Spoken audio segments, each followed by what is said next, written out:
नमस्कार, न्यूज 18 मध्य प्रदेश छत्तीसगढ़ देख रहे हैं आप। बुलेटिन की शुरुआत जबलपुर से आई बड़ी खबर के साथ, जहां medical university BAMS paper out के मामले में एग्जाम मॉडरेटर और सरकारी मेडिकल कॉलेज रतलाम के परीक्षा केंद्राध्यक्ष पर कार्रवाई की गई है। मेडिकल विश्वविद्यालय ने मॉडरेटर डॉक्टर निधि श्रीवास्तव और परीक्षा केंद्राध्यक्ष डॉक्टर उमेश सिन्हा को अयोग्य घोषित किया है।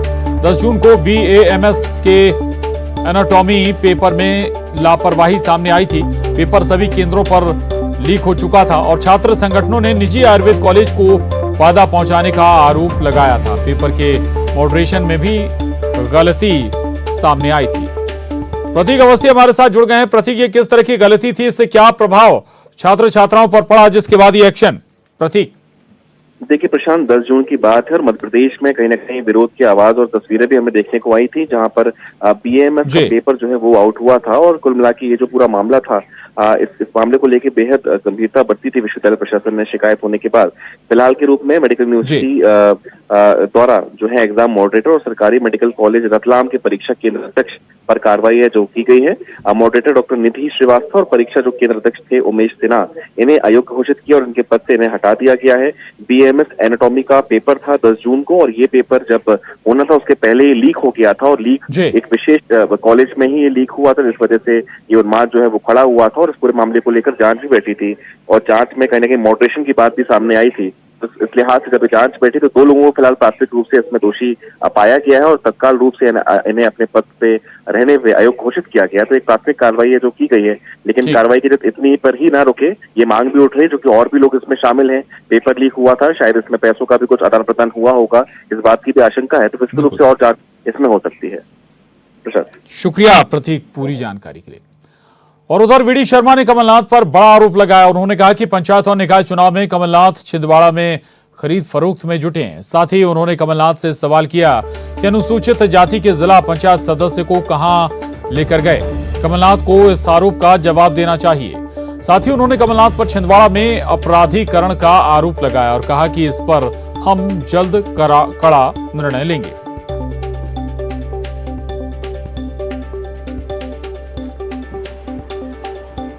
मैं अभी और तथ्य में जाऊंगा, थोड़ा अभी मुझे प्रारंभिक सूचना मिली है, तथ्य में भी जाऊंगा और जाने के बाद करेंगे। कमलनाथ जी, एक हमारे जिला पंचायत के सदस्य को छिंदवाड़ा से कहां लेके गए आप? इसका जवाब दीजिए आप।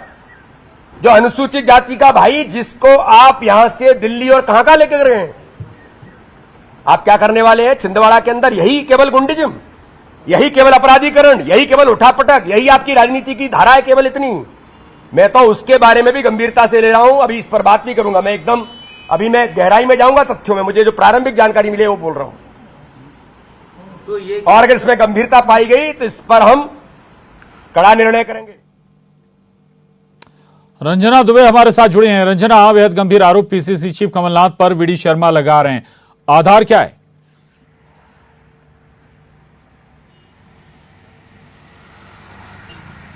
जी प्रशांत, बिल्कुल इस तरह के आरोप जो भाजपा प्रदेश अध्यक्ष हैं BD शर्मा, वो PCC चीफ कमलनाथ पर लगा रहे हैं, क्योंकि उन्होंने कहा है कि इसकी जानकारी उन्हें मिली है और इसको लेकर लगातार पूरी पड़ताल की जा रही है और इस पर वो बात करेंगे, लेकिन तथ्यों के साथ करेंगे और इस पर जल्द से जल्द कोई कड़ा और जो बड़ा निर्णय है वो लिया जा सकता है। जिसमें अगर आप देखेंगे कि पंचायत चुनाव के परिणामों को लेकर अब लगातार जो आरोप प्रत्यारोप का दौर है वो शुरू हो गया है प्रशांत, क्योंकि एक तरफ भारतीय जनता पार्टी आरोपों पर पलटवार कर रही है, तो दूसरी तरफ जो भाजपा प्रदेश अध्यक्ष है VD शर्मा, वो PCC चीफ कमलनाथ पर आरोप लगा रहे हैं, क्योंकि अनुसूचित जाति के जो जिला पंचायत सदस्य हैं, दिल्ली जाने का जो आरोप है वो लगाया जा रहा है, जिसमें जो यही कहा जा रहा है कि एक बड़ा जो खेल है पंचायत चुनावों से पहले, वो परिणामों से पहले वो करने की यहाँ पर कोशिशें की जा रही है।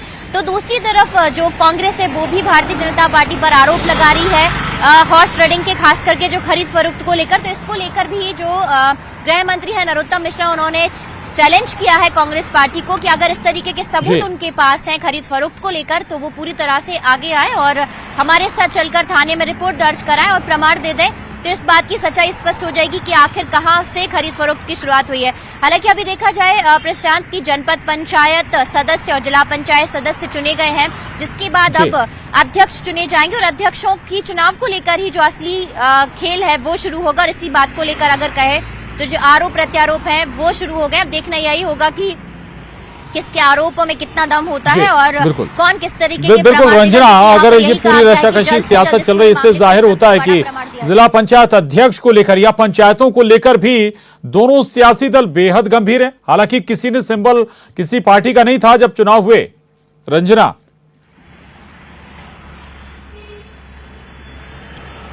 जी प्रशांत, बिल्कुल सही कहा आपने, क्योंकि ये कोई सिंबल नहीं था। लेकिन अब इसके बाद जो जनपद पंचायत अध्यक्ष और जिला पंचायत अध्यक्ष चुने जाएंगे उसको लेकर जरूर यहाँ पर जो चाहते हैं कि अपनी अपनी पार्टी के हिसाब से ही हो, क्योंकि वही एक बड़ी बात होगी जिस पर पार्टी अपने अपने दावे करेगी, चाहे वो भारतीय जनता पार्टी की बात कर ली जाए या फिर कांग्रेस की बात कर ली जाए। और इसी को लेकर अभी से जो स्ट्रेटेजी है दोनों ही पार्टियों की वो निकलकर सामने आ रही है। और असली जो आरोप प्रत्यारोप का दौर है वो इन्हीं पदों के लिए जो शुरू हो रहा है, जिसमें जनपद पंचायत अध्यक्ष और जिला पंचायत अध्यक्ष का चुनाव होना है, जिस पर जो पार्टियां हैं अपने अपने दावे करेंगे कि ये हमारी पार्टी से हो सकता है या फिर बीजेपी कहेगी कि हमारी पार्टी से हो सकता है। और इसी से पहले तमाम तरह की जो खींचतान है, तमाम तरह के जो आरोप प्रत्यारोप है वही अब देखने को मिल रहे हैं, क्योंकि आज से जो सर्टिफिकेट प्रमाण पत्र है जिला पंचायत सदस्यों के लिए वो वितरित किए जाएंगे। और अब जल्द से जल्द जो जनपद पंचायत अध्यक्ष है और जिला पंचायत अध्यक्ष है उनका चुनाव जो चुने गए जिला पंचायत के सदस्य और जनपद पंचायत के सदस्य वो करेंगे। तो इसी बात को लेकर जो असली खेल है, असली रणनीति है, वो आने वाले दिनों में देखने को मिलेगी। प्रशांत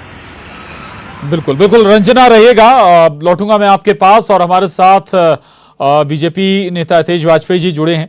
हितेश जी, आरोप दोनों ओर से लगाए जा रहे हैं और आरोप है हॉर्स ट्रेडिंग के। वीडी शर्मा साहब को हम सुन रहे थे, वो कह रहे हैं कि एक अनुसूचित जनजाति का जो जनपद जिला सदस्य उसको ही अपने साथ ले गए पीसीसी चीफ कमलनाथ। आधार क्या है इसका? देखिए, हम सब जानते हैं कि कमलनाथ जी एक हताशा के दौर से गुजरते हैं और लगभग आप मान के चलिए 2/3 से ज्यादा जनपद हमारे प्रतिनिधि समर्थक जो हैं वो जीत कर आए हैं। पर उनके लिए क्या हो जाता है, प्रदेश में तो ठीक है उनकी हालत खराब हो गई, पर उनको लगता है कि यार छिंदवाड़ा में भी यदि हालत खराब हो गई तो ये कहेंगे क्या दिल्ली जाकर। तो नेचुरली उस स्थिति को बचाने के लिए, और पार्टी सिंबल पर चुनाव होता नहीं है, तो इस प्रकार की उन्होंने हरकत की है। और इसीलिए हमारा ये मानना था कि ये कम से कम लोगों के संज्ञान में आना चाहिए। बाकी चीजें तो ठीक है।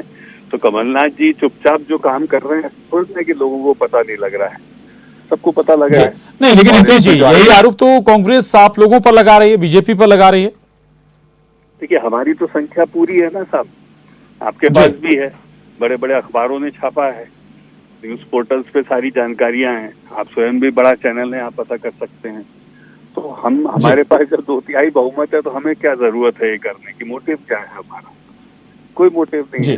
तो हितेश जी, एक पंचायत सदस्य को अगर वो अपने साथ ले गए तो फिर आंकड़ा कहाँ गड़बड़ाया जा रहा है? फिर क्यों इतनी चिंता है?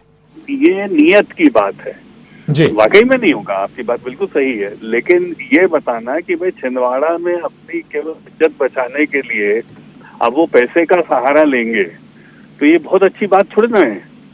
और दूसरों को ज्ञान देंगे, झूठे झूठे आरोप लगाएंगे। मतलब आप उनके साथ खड़े होकर बोलो तो बोलते साहब व्हाट्सएप पे देखा था, मैंने न्यूज चैनल पे देखा था, कल के बयान है ना कमलनाथ जी के। यहाँ तो हमने सीधे उनको कहा है, अब इसका जवाब दे दें वो।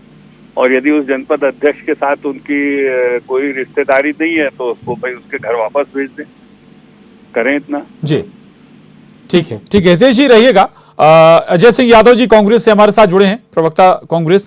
अजय सिंह जी, वीडी शर्मा साहब का सीधा आरोप है कि कमलनाथ एक पंचायत सदस्य को अपने साथ ले गए दिल्ली, जो बीजेपी समर्थक था।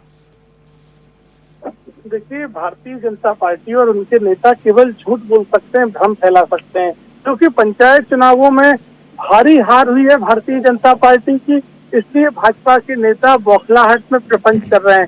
कांग्रेस पार्टी इस तरह की खरीद फरोख्त की राजनीति नहीं करती है, ना किसी को डराने धमकाने की राजनीति करती है।